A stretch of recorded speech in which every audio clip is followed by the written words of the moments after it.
मित्रों, आज दो मुख्य विषय हैं जिस पर कि पार्टी की तरफ से हम लोग अपना पक्ष रखेंगे। तो प्रथम संदर्भ में श्री जीवीएल नरसिम्हा राव अपना वक्तव्य देंगे। सुधांशु जी।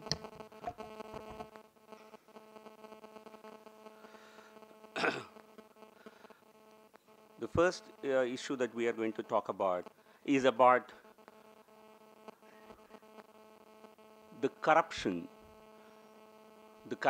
that occurred during the successive Congress regimes, which continues to shame India, even as Prime Minister Shri Narendra Modi has been presenting a shining India to the world, has ensured that India's image has gone up all over the world, but we continue to have scandals of the Congress era surfacing repeatedly, which continue to damage brand India. Congress is synonymous with corruption. I think that's the verdict of the people of the country. And INC, for the vast masses in this country, stands for India's naturally corrupt party. The revelations about the bribes paid by retail giant Walmart to various officials to the tune of millions of dollars, I think something that has been revealed by US federal government's probe has hit the headlines in the international newspapers. Coupled with this, the revelations that came in 2012, that 125 crores of rupees were incurred as expenses by Walmart for lobbying entry into India's multi-brand retail market. I would like to jog your memory back to 2007, and these 125 crores of rupees as lobbying expenses for entry into the Indian market were incurred between 2008 and 2012 November, December. And this is exactly the period which the government of the day at that time, that was the time it took actually to convert, to get this FDI in multi-brand retail passed in both houses of parliament. In 2007, Congress President Mrs. Sonia Gandhi wrote a letter to Manmohan Singh expressing concern that entry of multi-brand retail would seriously impinge on the livelihoods of neighborhood stores, nearly 40 million people who are dependent on this, this trade. And she said our government must provide for all safeguards before we actually contemplate any move towards multi-brand retail. Forget about any safeguards. Nothing was done on this count. And 4 years later, after the Walmart has spent 125 crores in lobbying expenses, the Congress government pushed through the FDI bill in Parliament, not yielding any opposition, and in fact, majority of Parliament did not even pass it. They had ensured that several people were forced into, some parties were forced to stage a staged walkout, and the bill was pushed through. So the whole thing reeks of another scam that had occurred during the UPA era. I think they have crores, hundreds, lakhs of crores of corruption was engaged on the domestic front, be it in the coal scam, in the spectrum scam, but they continue to shame India all over the world with these repeated exploits all over the world. You have the international newspapers, the top ones reporting Wall Street scam yesterday. You had how the Augusta Westland helicopter purchases, how a 3,600 crore deal was deeply mired in corruption and bribery. The government was forced to cancel the contract when the UPA was in office. And the middlemen, a large number, some of them including foreign nationals, with alleged connections to the members of the Congress's influential, face serious investigation. A court, a CBI special court, has issued non-bailable warrants only a couple of weeks ago. And throughout Europe and their own homeland, their own, and even in Italy, India's image had suffered a huge knock. And if you look back, all this started from Rajiv to Rahul Gandhi era, the Congress party had indulged in a spate of corruption scandals that have affected brand India. So I think the Congress party deserves an apology to the people of this country for having not only knocked down its image while they were in power, but continued to shame India with their corrupt exploits during their several decades of office in the country. I think this is a part of my first statement. Maybe I can take questions after Sudhanshu ji makes his statement. Yeah.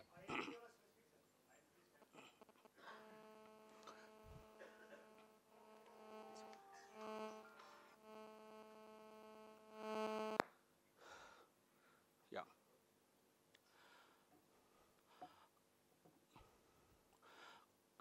Bharat की जनता बखूबी जानती है कि भ्रष्टाचार और कांग्रेस, भ्रष्टाचार का नाम है कांग्रेस पार्टी। आईएनसी उनके पार्टी के नेताओं के लिए इंडियन नेशनल कांग्रेस हो सकता है, बट लेकिन इस देश की जनता के लिए इंडियाज नेचुरली करप्ट पार्टी के रूप में जनता इनको देखती है। जब तक ये सत्ता में रहे, कई दशकों तक सत्ता में रही है कांग्रेस पार्टी, भारत की छवि विश्व में एक खराब इमेज भारत को देने में, एक खराब नाम देने के लिए कांग्रेस पार्टी पूरी तरह जिम्मेदार है। लेकिन जब प्रधानमंत्री नरेंद्र मोदी जी के कार्यकाल में पिछले 17-18 महीनों में भारत की छवि पूरे विश्व में एक शाइनिंग इंडिया के रूप में, एक साफ सुथरी देश के रूप में, एक विश्व के इन्वेस्टमेंट के डेस्टिनेशन के रूप में उभरा है, जो एफडीआई इनफ्लोज हो, हर दृष्टिकोण से देखें तो भारत की छवि, भारत की ओर पूरे विश्व देख रहा है।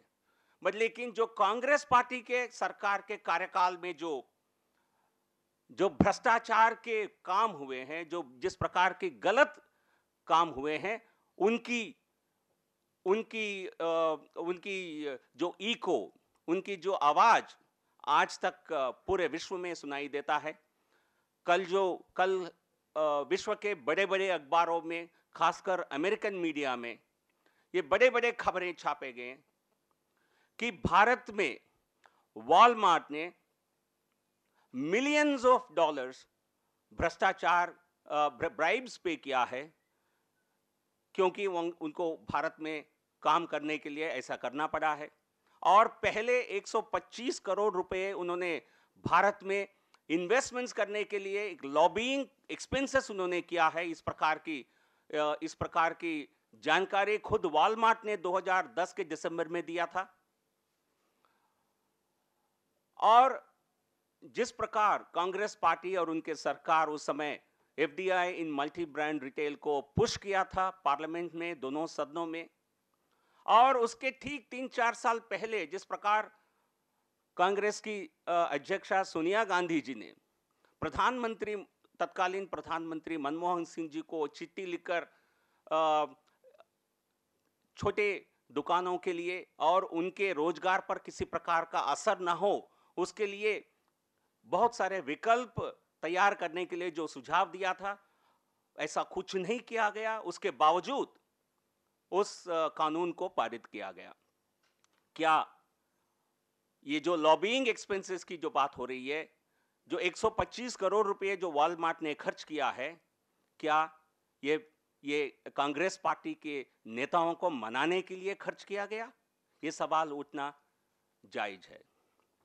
और अगस्ता वेस्टलैंड की जो डील हुई है, जो 12 वीवीआईपी हेलीकॉप्टर्स को खरीदने के लिए, इसकी जानकारी भी, जैसा बोफोर्स की जानकारी स्वीडिश रेडियो के माध्यम से पता चला, भारत की पूरी जो छवि विश्व में खराब हो गई, उसी तरह हमें वॉलमार्ट के बारे में अमेरिका से पता चल जाता है, और वेस्टलैंड, अगस्ता वेस्टलैंड के हेलीकॉप्टर के मामले में हमें यह जानकारी इटालियन इन्वेस्टिगेशन से मिलता है। पूरे विश्व में किसी भी शायद देश को नहीं छोड़ा है कांग्रेस पार्टी। मैं वोल्कर स्कैम की जिक्र नहीं कर रहा हूं, इराक की जिक्र नहीं कर रहा हूं, शायद ऐसा कोई देश नहीं बचा होगा जहां इस प्रकार की भारत की भ्रष्टाचार की कोई सुराग वहां नहीं छोड़ा हो। तो इसलिए और जो अगस्ता वेस्टलैंड केस में जो लगभग 360 और उससे ज्यादा करोड़ों की जो उसमें मिडिलमैन को पे किया गया, मिडिलमैन को के साथ इस प्रकार कोई एग्रीमेंट हुआ है, ऐसे कई सारे पत्र सीबीआई के हवाले, सीबीआई के जानकारी में है।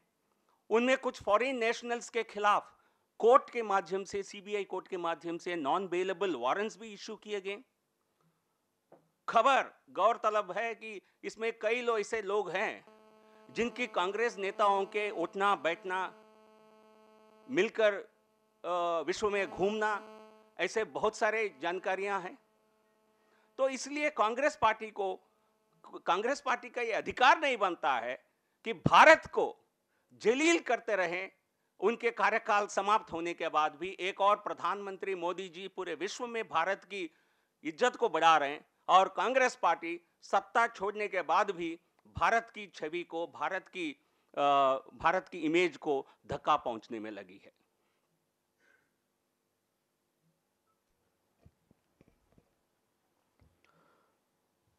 मित्रों, आज कांग्रेस पार्टी के द्वारा एक प्रेस वक्तव्य में भारत में वर्तमान में हो रही कुछ घटनाओं के विषय में चिंता व्यक्त की गई है। यह आरोप लगाया गया है कि हमारी पार्टी की सरकार उस पर प्रभावी क्रिया और बयानों में उपयुक्त प्रतिक्रिया नहीं कर रही है। उन्होंने भारत की सहनशीलता और धर्मनिरपेक्षता का हवाला दिया है।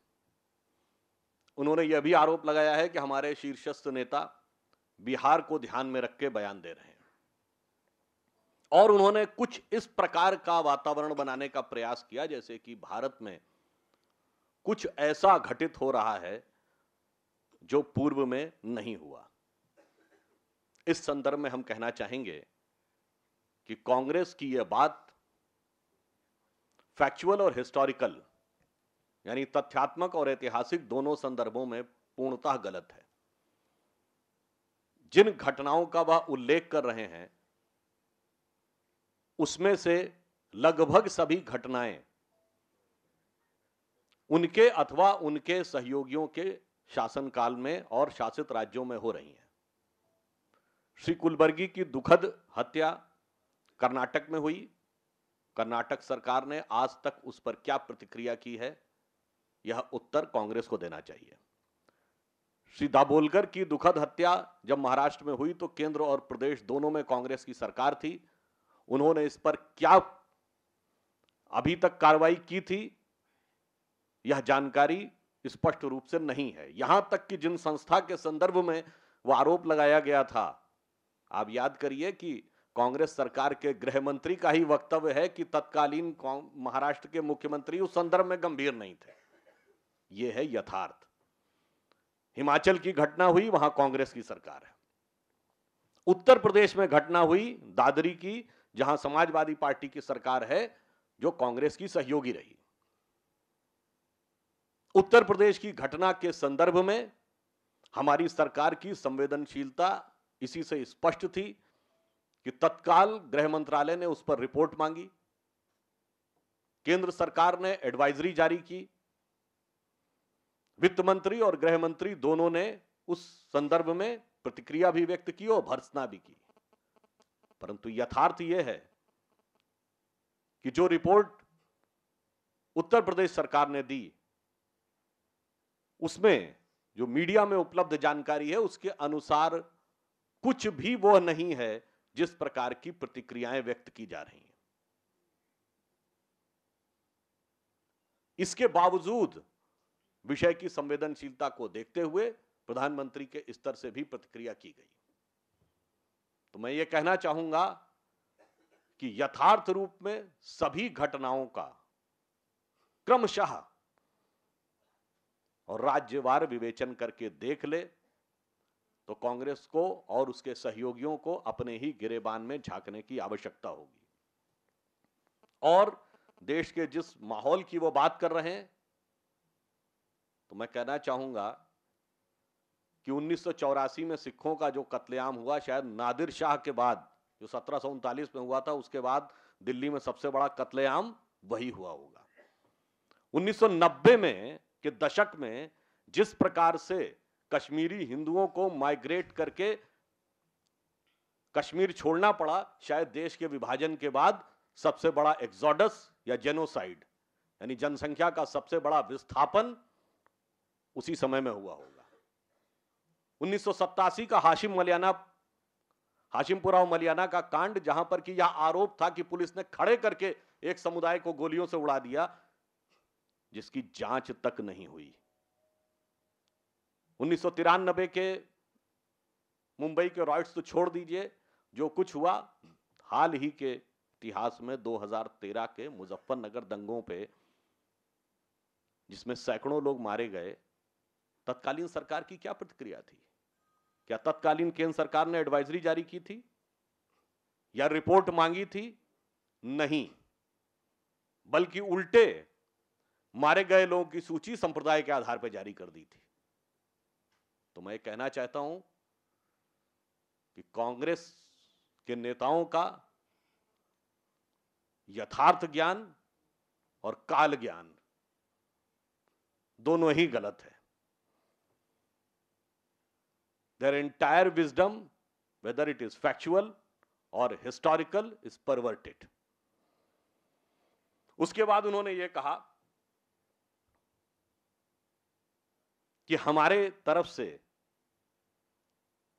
जो बयान दिए जा रहे हैं वो बिहार को ध्यान में रख के दिए जा रहे हैं, जबकि हमारे सभी नेताओं के बयान तथ्यात्मक थे और वस्तुपरक थे। All were factual and objective. और मैं पूछना चाहता हूं कि उनके शीर्षस्थ नेता, यदि हमारे नेता, उनको लगता है कि बिहार को ध्यान में रख के बोल रहे हैं, तो आपके तो शीर्षस्थ नेता ध्यान करने ही विदेश चले जाते हैं। गए थे पिछले वर्ष, फिर ज्ञान प्राप्त करने विदेश चले जाते हैं। अभी सुन रहे थे, दिखाया गया था चित्र में। तो इस संदर्भ में भी ज्ञान और ध्यान कहां से प्राप्त हो रहा है, कांग्रेस को अपने गिरेबान में झांकना चाहिए। तीसरा, उन्होंने यह आरोप लगाया था कि सहनशीलता और पंथ निरपेक्षता का उपदेश देने का प्रयास किया था। मैं सिर्फ यह कहना चाहूंगा कि हमारा वैचारिक अधिष्ठान जिस विचारधारा से प्रेरित है, जिसे सर्वोच्च न्यायालय ने भी जीवन शैली माना है, उसकी सहनशीलता यह है कि हमने सिर्फ अपनों को नहीं, परायों को भी, देशियों को नहीं, विदेश से आए लोगों को भी, सबको समाहित किया। जिन्होंने आक्रमण भी किया इस देश पर, वो सब भी आके समाहित हुए। कभी हमने मानव मात्र में भेद नहीं किया। अटल जी की कविता की उस पंक्ति का उल्लेख करना चाहूंगा, जो इसी विचारधारा के लिए है कि मैंने छाती का रक्त पिला, पाले विदेश के क्षुधित लाल, मुझको मानव में भेद नहीं, मेरा अंतस्तल उर विशाल। और उसी विचार का पालन करते हुए हमने 60 साल राजनीति की और आपातकालों से लेकर कारागार की यातनाओं तक सब कुछ सहा। तो सहनशीलता का विचार और सहनशीलता का व्यवहार भारतीय जनता पार्टी और इससे जुड़े लोगों में सांगोपांग रूप में है। समस्या ये है, इट इज इन टोटलिटी। समस्या यह है कि कांग्रेस को प्रतिपक्ष में रहने का अभ्यास नहीं है, इसलिए उनकी बेचैनी, उनकी व्यग्रता बार बार इस प्रकार की प्रतिक्रियाओं में सामने आती चली जाती है। वास्तविकता यह है कि कांग्रेस अपने इतिहास की सबसे शर्मनाक पराजय का प्रतिकार दुष्प्रचार से लेना चाहती है। वो सियासी शिकस्त का इंतकाम इस ढंग के मिस प्रोपोगंडा से लेना चाहते, तो उनका आधार प्रेजुडिस है और मॉडस ऑपरेंडी प्रोपेगेंडा है। इसलिए अंत में मैं सिर्फ यह कहना चाहूंगा कि कांग्रेस फैक्चुअली रॉन्ग है, हिस्टोरिकली रॉन्ग है, प्रेजुडिस से ग्रस्त है और प्रोपेगेंडा का उपयोग कर रही है। एक भी बात का तथ्यात्मक, युक्ति संगत, तर्क संगत उत्तर न आज की घटना का उनके पास है, न इतिहास की घटना का। धन्यवाद।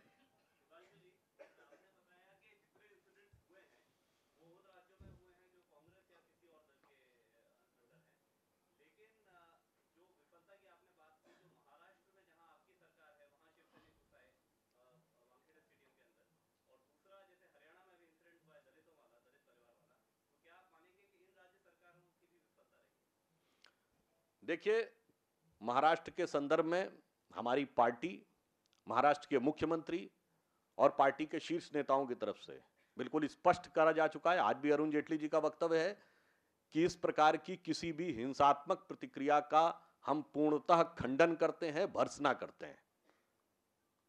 जहां तक हरियाणा की घटना की बात है, तो उस बारे में सरकार की तरफ से विवेचना की रिपोर्ट आने के बाद प्रतिक्रिया की जा सकती है। प्राप्त जानकारी के अनुसार वह जातीय है या व्यक्तिगत है, यह रिपोर्ट आने के बाद ही स्पष्ट हो सकता है।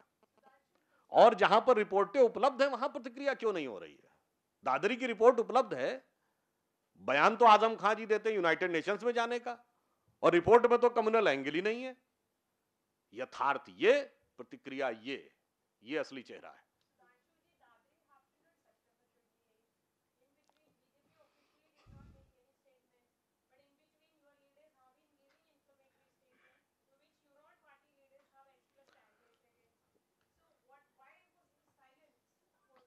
No, it was not appropriate that we have not given any comment. There was a proper reaction from the finance minister and also from the home minister.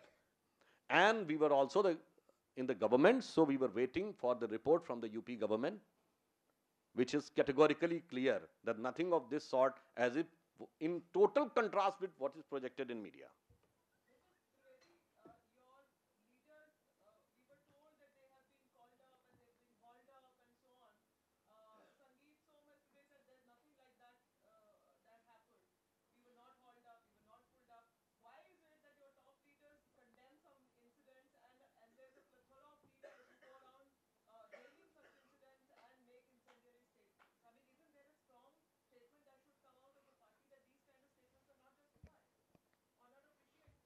देखिए, जिस प्रकार के वक्तव्यों की आप बात करते हैं, उन वक्तव्यों के संदर्भ में पार्टी और पार्टी के शीर्ष नेता एक नहीं कई बार स्पष्ट कर चुके हैं। न वो पार्टी का मंतव्य है, न पार्टी इस बातों से सहमत है।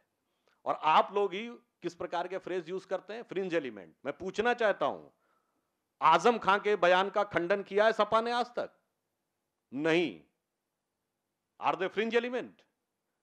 दिग्विजय सिंह के बयान का कोई खंडन किया है कांग्रेस ने आज तक? नहीं।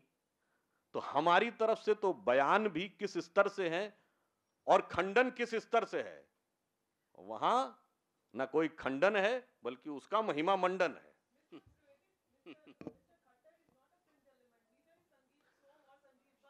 As far as Mr. Khattar is concerned, he himself, his government, his office has clarified the thing. And he has also expressed that even if something of this sort which people have thought reflects, he is having regret.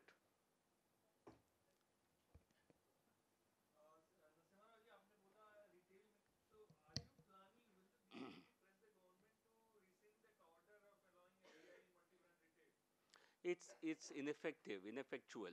So today we are talking about the corruption. We are talking about the corruption. Now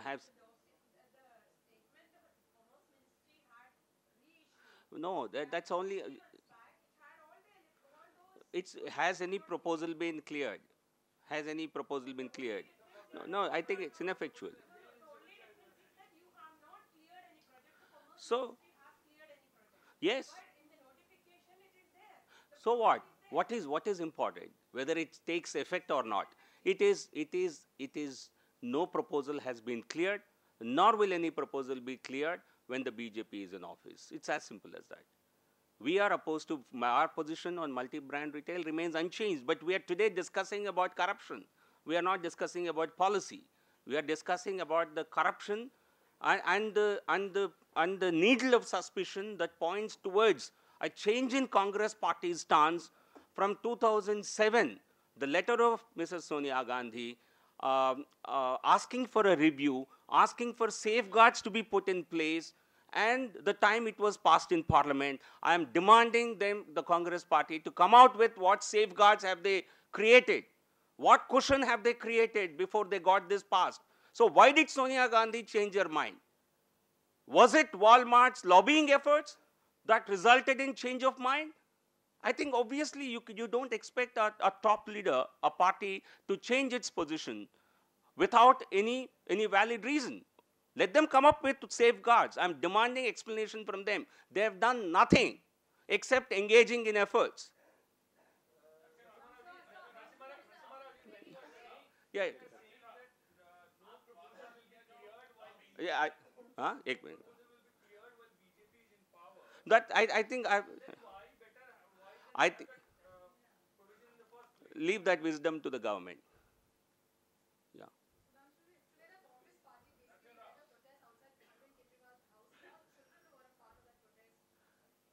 I think we should not make statement. I think anything concerning Arvind Kejriwal, our Delhi party unit, media unit will comment on this. We talk about national issues here. Yeah. Huh? Yeah.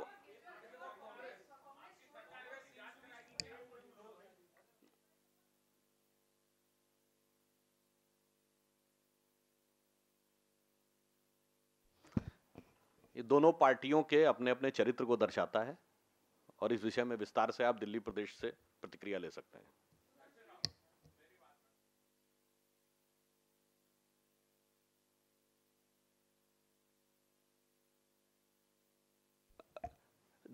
The Walmart itself is on record. They have placed it. This is not any investigation. Walmart has itself told the US federal government that they spent 125 crores on lobbying efforts. Okay, we just want to expose, because we are talking about lakhs of corruption here. The Congress party is quite, I think, has not accounted for lakhs of crores of corruption. We only want to expose the Congress party today, and we certainly will welcome any further details coming from the US investigations. If they tell us, if we have specific information as to who were the middlemen, who were the individuals that were paid, obviously government will consider that.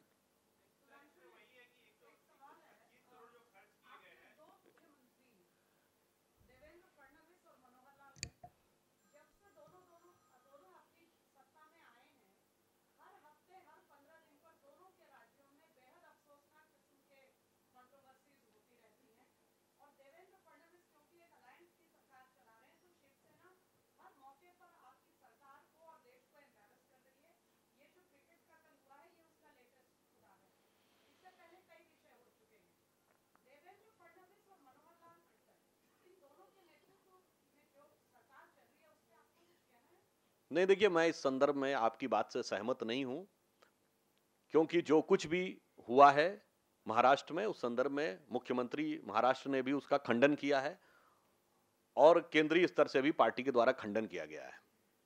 हाँ, जहां तक आप कह रहे हैं कि देश के लिए एम्बेरसमेंट की बात है, तो मैं बार बार पुरानी चीज में नहीं जाना चाहता, पर एम्बेरसमेंट ये नहीं, एम्बेरसमेंट वो थे जब संसद के हमले के लोगों को भी माफी देने के लिए लोग आके राष्ट्रपति से गुहार लगाते थे, या भारत का गृह मंत्री कोई बयान देता था जिसपे हाफिज सईद बाहर से शाबाशी देता था। इसलिए देश के एम्बैरेसमेंट का युग समाप्त हो चुका है, अब ऐसी कोई बात नहीं।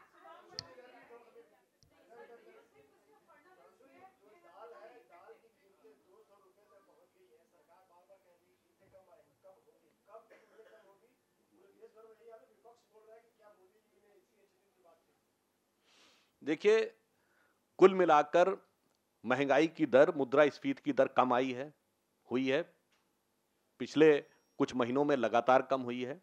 दो विषयों को छोड़ के, एक दाल और एक प्याज के विषय को। दाल के संदर्भ में विगत कई वर्षों से दाल का उत्पादन उत्तरोत्तर कम होता रहा। पिछले ही वर्ष में 2000 मीट्रिक टन कम हुआ है। लगातार दूसरा वर्ष ऐसा है जब मानसून अपेक्षा से कम आया और मार्च और अप्रैल के महीने में जिस प्रकार की वर्षा और ओलावृष्टि हुई वो पिछले लंबे समय से कभी नहीं हुई थी। इस कारण से कुछ ऐसी परिस्थितियां उत्पन्न हुई कि विशेषकर दाल के संदर्भ में, मगर सरकार इसके लिए प्रभावी स्तर पर कई कदम उठा रही है और आने वाले कुछ हफ्तों में उसके ऊपर नियंत्रण होगा और मूल्यों में कमी आने की है प्रक्रिया प्रारंभ हो गई है। आज भी समाचार पत्रों में उसका उल्लेख है।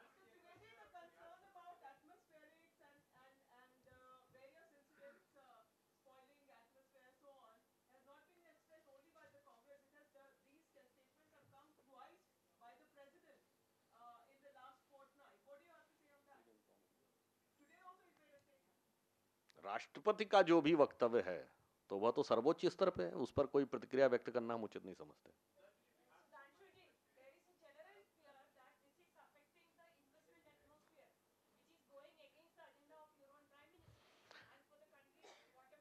As per the reports in some international media, India is become the topmost investment destination in the world. So I think the question is self-contradictory.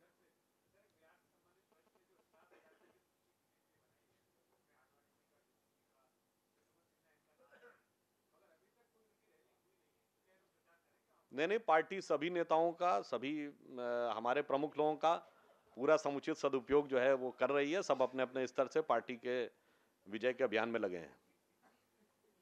हो गया।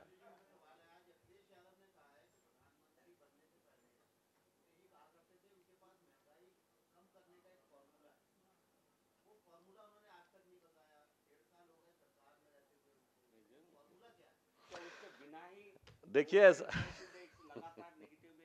क्या किसी सरकार की एफर्ट्स के कारण क्या प्रधानमंत्री जी का और इस सरकार का सबसे बड़ा एक अचीवमेंट है और हमारे सबसे प्राथमिक प्रॉमिस भी था मैनिफेस्टो में, महंगाई का दर को नीचे लाना। अभी महंगाई का दर पिछले 8 महीनों में लगातार wholesale price index negative territory में है और -5% तक जा चुकी है और जो रिटेल प्राइस इंडेक्स है, जो आम मतदाता, आम कंज्यूमर को जो अफेक्ट करता है, वो 3-4% के करीब है। क्या ये सरकार के लिए बड़ी उपलब्धि नहीं है? क्या रिजर्व बैंक ऑफ इंडिया जो रेगुलेटरी बॉडी है, जो इंडिपेंडेंटली अपनी निर्णय करता है, लगातार जिस प्रकार इंटरेस्ट रेट्स को घटाया, क्या इस बात की ओर दर्शाता नहीं है कि देश में महंगाई का दर बहुत कम हो गया है? एक दो विषयों में जैसा सुधांशु जी ने कहा, एक दाल और ऑनियंस में उनके प्राइसेस में बढ़ोतरी आई है, लेकिन इस सरकार की सबसे बड़ी प्राथमिकता है महंगाई को रोकना। तो जो दाल की जो आप भाव की बात कर रहे हैं, जो अभी रिटेल मार्केट में आज के दिन 120-130 रुपए में उपलब्ध है, जो बहुत ज़्यादा है, और आने वाले दिनों में इसमें बहुत बड़ी कमी होगी, ऐसा हमें पूर्ण उम्मीद है।